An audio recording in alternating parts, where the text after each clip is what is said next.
इसमें से most stable carbocation कौन सा होने वाला है। तो आइए चलिए पता लगाते हैं। तो अगर मैं ध्यान से पहले स्ट्रक्चर को देखूं तो यहां पर हमें रेजोनेंस ऑब्जर्व हो रहा है, तो जो हाँ जी बिल्कुल रेजोनेंस ऑब्जर्व हो रहा है, यहां पर भी हमको रेजोनेंस ऑब्जर्व हो रहा है, यहां पर भी रेजोनेंस ऑब्जर्व हो रहा है और यहां पर भी रेजोनेंस ऑब्जर्व हो रहा है, यानी कि चारों के चारों जो हमारे कार्बोकेटायन है उनमें रेजोनेंस जो है वो पाया जा रहा है।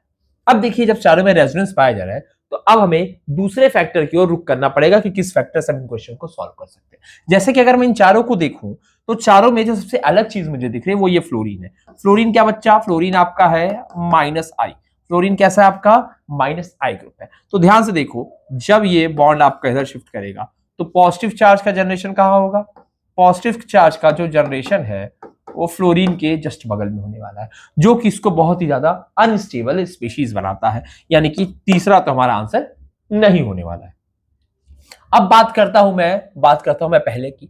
तो पहले ध्यान से देखो जब इसका रेजोनेटिंग स्ट्रक्चर हम बनाएंगे तो हमें जो रेजोनेटिंग स्ट्रक्चर देखने को मिलेगा वो ये मिलने वाला है दोस्त, वो ये मिलने वाला है, यानी कि हमें एक 2 डिग्री कार्बोकेटायन मिलने वाला है, ठीक है, जो कि फेयरली स्टेबल है। ठीक है, आओ अब बात कर लेते हैं इसकी। तो अगर मैं इस क्वेश्चन की बात करूं तो यहां पर बच्चों जब हम इसका रेजोनेटिंग स्ट्रक्चर बनाएंगे तो हमें देखने को मिलेगा ये पर्टिकुलर स्ट्रक्चर।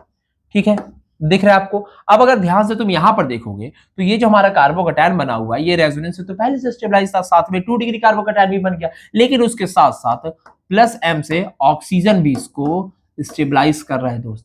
ठीक है, तो ये काफी एक फेयरली स्टेबल क्या बोलते हैं सिस्टम है इसकी तुलना में, तो यानी मतलब ये भी हमारा आंसर नहीं होने वाला है। और इसकी तुलना में अब आओ इसकी बात कर लेते हैं। तो यहां पर भी ऑक्सीजन हमें यही देखने को मिल रहा है। तो ध्यान से देखो जब ये इधर को जाएगा तो पॉजिटिव चार्ज का जनरेशन कहां होगा, यहां होगा। इसके बगल में क्या है, इसके बगल में तुम्हारे ऑक्सीजन के पास लोन पेयर है, पर ये जो ऑक्सीजन का लोन पेयर है ये बच्चे तुम्हारे इस इधर भी जा सकता है और ये तुम्हारा इधर भी जा सकता है। दैट मीन्स यहां पर क्रॉस कॉन्जुगेशन की पॉसिबिलिटी है।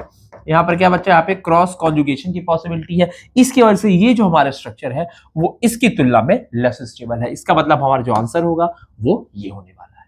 क्या ये सवाल समझ में आया, आ गया? आओ चलो तो फिर दूसरा